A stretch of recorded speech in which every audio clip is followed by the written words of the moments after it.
everyone. This is Mary Vallarta. As you know, I am the host of Just Flow With It, which is the podcast that is all about inspiring all of us to keep living our authentic selves, to keep flowing with ourselves, to keep doing the things that makes us feel us, wholly us, authentic us. How are you guys? It feels like it's been ages, but it's really only been like 1.5, 2 weeks.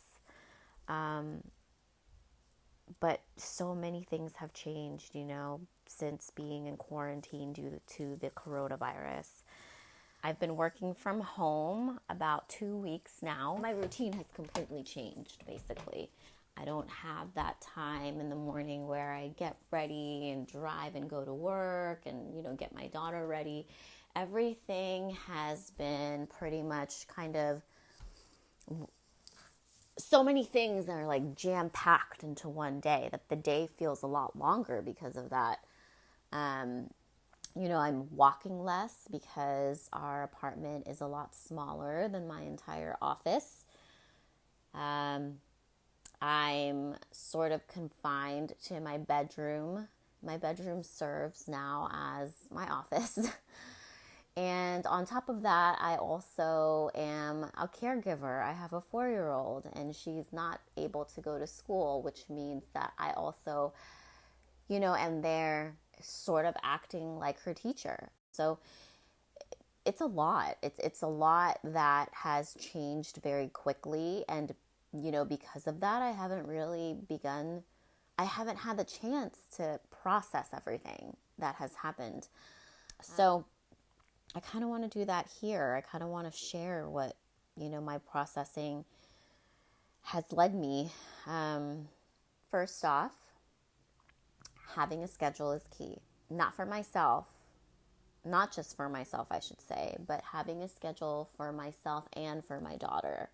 The first several days of, working from home and her being at home and not in school, was all right. Like, it wasn't ideal, but it was okay. But I quickly started realizing that there's just too much screen time that's happening. There's too many things that are just sort of not right. That mommy sense that I get, and I'm sure a lot of moms get, where I know that she shouldn't be spending too much time watching TV. She shouldn't be spending too much time, playing with my phone. But I just didn't have, the structure. I didn't formulate the structure for me to follow so that I could set up an environment for her to do other things besides being on the screen. So that's huge, is creating a schedule. 2 weeks later, I just created a schedule. Oh my God, I just created a schedule, and it incorporates things like art time and nap time and chore time and, practicing letters and having free time where she can spend time watching TV or, playing with devices and gadgets. And this allows me to feel more at peace, knowing that she's getting a different array of activities, that she's not just, being there consuming information. She's actually creating, she's getting, to really play and move and dance and sing. And that's really what I was looking for. She's a kid. She's not going to ask for that. She doesn't know how to ask for that yet. And so it's really our job as parents to create that type of environment that is going to be most conducive to this time right now. We're in uncertain times. That doesn't mean that we don't have the power and the choice to make things as certain for us and for the people in our family as much as we can. So that was a really, really big realization for me after I processed how, this is not going to end anytime soon. This can go on for months for all I know. So I need to come up with a plan to make her, days as normal and as functional and conducive to her growth as much as possible, and also fun, as much fun as I can make it. So that was like my first realization. My second realization is, well, if I'm going to keep her on a schedule, I should keep myself on a schedule too, meaning I need to be well-rounded as much as I want my daughter to be well-rounded. I can't just be here sitting on my computer and working all day, because that's exactly how I felt. I felt like I was working way more, way more now that I'm working from home than at the office. And that's just wrong, in my opinion. I should not be here, you know, held hostage in front of my computer, or at my phone's beck and call. So I made a schedule for myself that I want to follow. And that includes everything from, moving around and getting outside, exercising, meditating, praying, reading, eating, right? Making dinner, getting ready. I really just wanted to make my day flow better, because it felt like it was all over the place, and I don't function very well like that. Um, I like to have some type of structure that I can follow. That's how I perform at my best. Otherwise, I just feel out of control. I feel like I'm all over the place and I don't know what I need to do next and where I need to be. In Ayurveda, we call that having your vata dosha aggravated. Your vata dosha is part air and part space. And so without structure, it's very easy for me to kind of just be spacey and loopy and be all over the place, right? Because my vata dosha is aggravated. So in order for me to ground that, structure is very, very important. And having that structure that will allow me to know what I need to do next, really gives me a sense of peace, a peace of mind, a calmness, that I need to go about my day and feel secure and feel good and feel happy and feel productive. Without that, oh my gosh, I am just in the air, stressed out, and not clear headed. And that is not where I want to live. I've lived in that space before, and it put so much stress on me to the point where I got very skinny and couldn't even put on weight if I tried. So that's what I wanted to make sure that I was giving myself is that structure.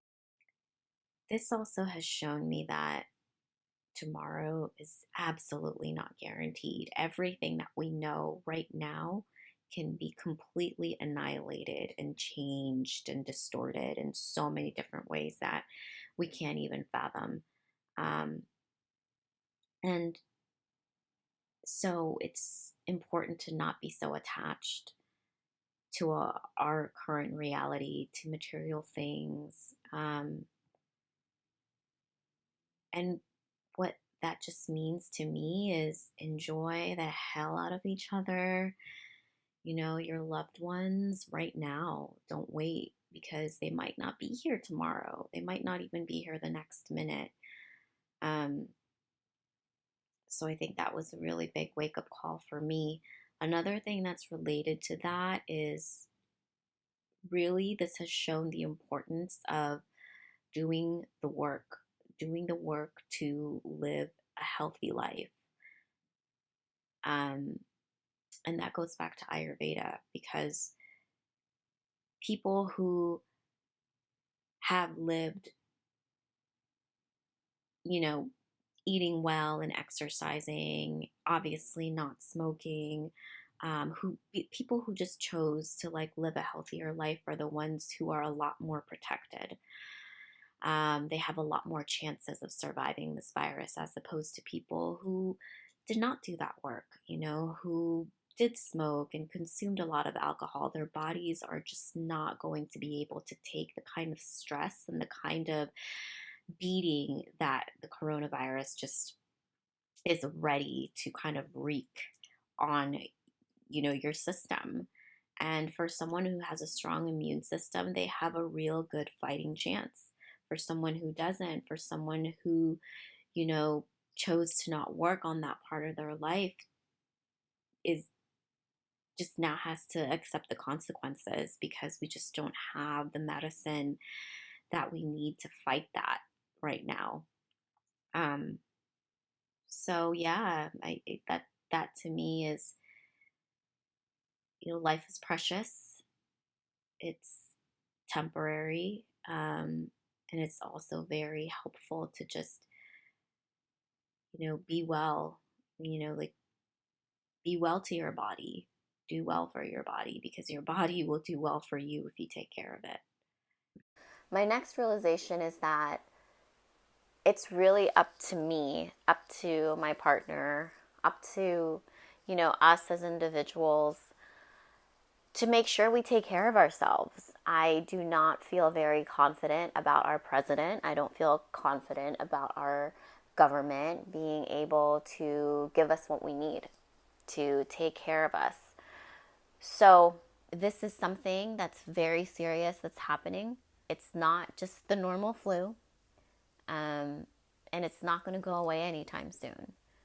So, what that told me is I really need to be examining and really, thinking about how we want to maneuver, what our next steps are as a family, right? Like, how should we be spending our money right now? What can we do to make sure that we'll continue to have funds, to keep our family as secure as possible for months to come? Knowing that there is a very good chance that I could lose my job. Knowing that there's a very good chance that my partner can, lose projects or clients. Those are the things that are happening right now at an alarmingly more common rate. So we have to be prepared, like getting food, stocking pantries is a good first step. However, it's also very necessary to examine your finances, to look at what you're spending your money on, so that way you can make sure that you can take care of yourselves and your family. And also, that doesn't mean just to look at the money that you currently have, but look at what else can you do right now, and in the weeks to come, the months to come, to generate more income. If you have a talent, if you have a skill that can be very conducive to this economy, then definitely go for it. And what's really important to look at is that, yes, the stock market is falling, people are losing their jobs, but that doesn't mean money is going away. Money is just moving, it's just flowing somewhere else. So, what would be helpful is to look at where money is going to flow, or where is money flowing. Obviously, a lot of retail businesses are suffering, a lot of restaurant businesses are suffering, but what are the businesses or the industries that are going to be and already benefiting from this? I think that the wellness space is going to really benefit from this, because a lot of people might not be coping well, with the social isolation. They might not be coping well with losing their jobs, being away from their families. So there's going to be a lot of need to bring people back into wellness, to bring people, back to mental health. So if that is an area of interest that you have, or an area of it, or an area that you're already studying or working at, doubling down at this time is the way to go. So that's either learning that skill, or really, perfecting and continuing to improve upon and crafting that skill. Or if you already have a business in that arena, again, doubling down and improving your business is a good way to go. Another thing that I realized is that, oh my gosh, it's so important to be able to speak to the different members of your household, speak to them in what you need. Because you're living in such close quarters. At least I am. I live in a 2-bedroom apartment. Our place is not very big. So there's not much space for really, everyone to just sprawl out. So it's really important to be clear about boundaries, to be clear about your needs and what like what you do need and when. Like my partner is a DJ, and so he'll need space to basically create his mixes for that creative process, and he does a very good job communicating to me when he needs a specific space cleared out, and he locks himself in there. And I'm working from home, and so I need space, quiet space, to be able to have conference calls and other phone calls that happen just throughout the day, and having space to just kind of work and focus on that is really important. So communication is going to be key, and also being able to just really understand and be compassionate about what your roommates or, people who you live with need. So that's a good one. Another thing that is big for me right now is carving out alone time. Again, if you're sharing a big house, this might not be that big of a deal. I don't know. But for someone who lives in a 2-bedroom apartment with 2 other people, it could be a thing, or it is a thing. I've noticed myself kind of, and I felt some guilt about this, but I really noticed myself getting annoyed by my daughter because she loves to be near me all the time. And I just really wanted, gosh, I just wanted to be alone. I need to be alone. I need to have time away from you. And so asking my partner to just kind of take her, outside to go walk or to scooter around and let myself just have some space away from her is so important, because I don't want to grow resenting her these next few weeks or months. I want to be a person that she continues to come to for love, for warmth, for comfort, everything that she gets from me. I want to continue to give that to her. I'm happy that I realized that. I'm really happy, because I've definitely felt that as a kid. I felt like there were a lot of times when I could tell that, my mom just wasn't enjoying my presence or my sister's presence, and she looked pretty stressed out and really just, overwhelmed. But she didn't know how to ask for that. She didn't think that she deserved it. A lot of moms feel like this, especially older moms, I feel like, where they think that they have to sacrifice everything in order to be looked at as a good mom. But then really, it just kind of backfires, because the children will always sense that resentful energy. And so for me, it's just much more important to be, direct and honest about it, and seeing what kind of support you can get from yourself and from your partners in order for you to get what you need, which is that alone time. I've also realized how important it is to plan ahead when it comes to what we're eating. So that way I'm not rushing to, get something down in my stomach during lunch, or cooking dinner at 8 o'clock at night and eating at 8:30. That wasn't very conducive. And, one might think that it's a lot easier to make meals when you're at home, but I think it's more tricky, because it gives you a false sense of time, because you don't have to commute from the office to cook. Then you'll save time. For me, what ends up happening is I'll keep pushing it to the limit, and then I'll realize it's 7:30 and I haven't made dinner. Because I'm thinking, oh, it shouldn't take me that long to make dinner, but making dinner is making dinner. It's going to take at least 30 minutes to make a fresh home-cooked meal. And so what ends up happening is, I just order takeout, order delivery. And I don't want to keep doing that more than twice a week, honestly, for health reasons and also for financial reasons. And so, planning ahead with what type of meals I want to cook, and really learning how to better use legumes and the Instant Pot, because it's cooks really good meals faster. And also utilizing whatever is left over for dinner as lunch the next day. And so just making more of dinner the previous day, eating that for lunch, has been really, really helpful. So planning ahead, definitely a big thing when it comes to meal planning or meal prepping. And then staying connected. Staying connected is so vital when it comes to keeping your community alive, to keeping excitement alive, that excitement for life, because we're all social creatures and we want a sense of community. We want, that sense of love from the other people that are around us that we care about. And so staying connected, whether that means group texts or calls or Zoom conference calls with the family, whatever it is, staying connected is going to be key during this time where we can't really visit each other. My parents and my sisters are really close. They're like 10, 13 miles away.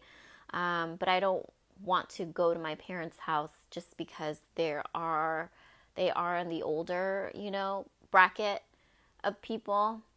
And I want to be aware of the fact that their immune system isn't as strong as mine. So I just want to make sure that I'm taking as much precaution as possible during this time, which is why I'm not visiting them.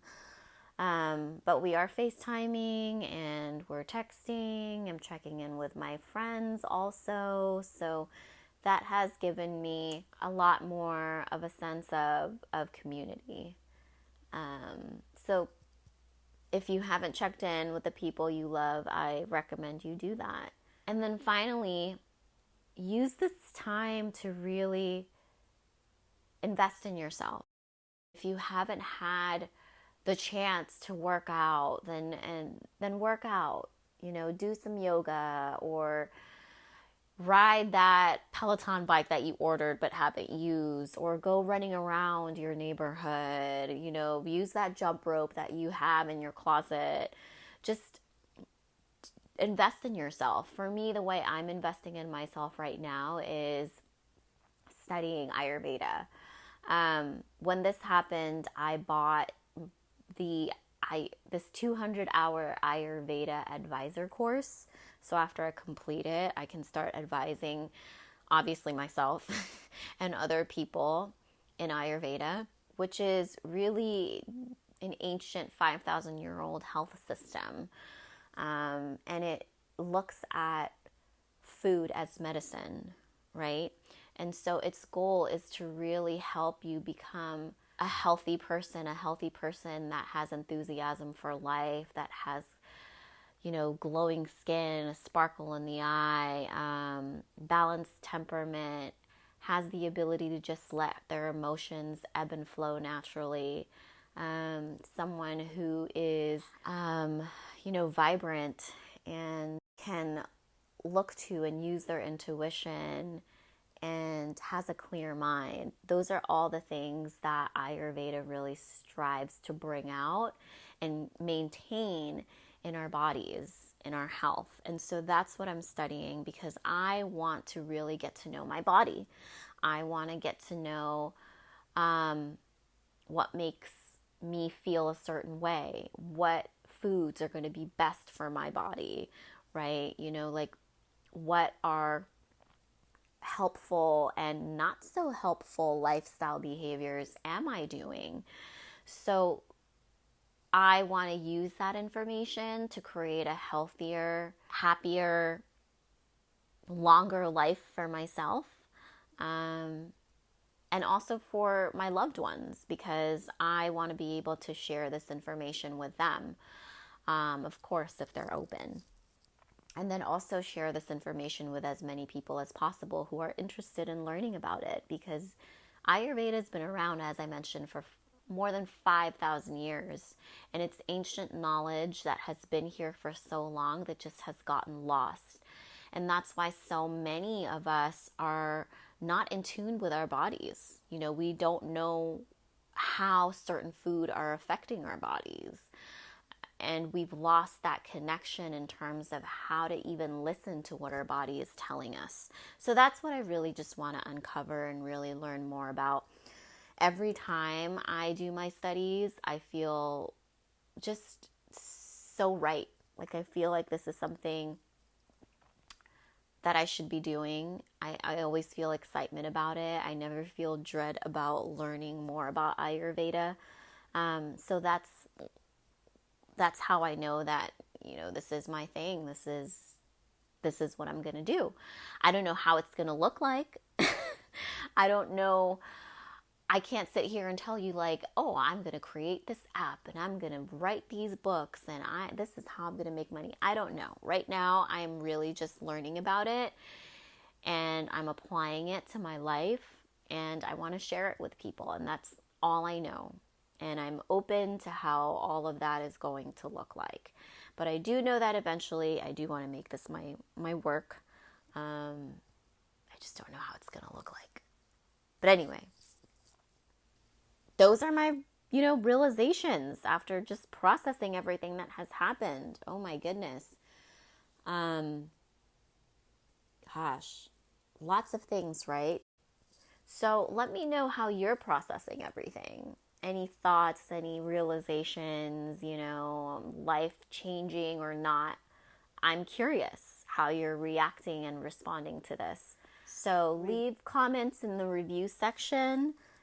Feel free to find me on Instagram and Twitter. I am at Mary Vallarta. And also feel free to find me on Facebook as well. If you like this episode, then make sure that you definitely do leave a review and share it with your family and friends. Thank you so much for listening. Wish you more love and light in your life.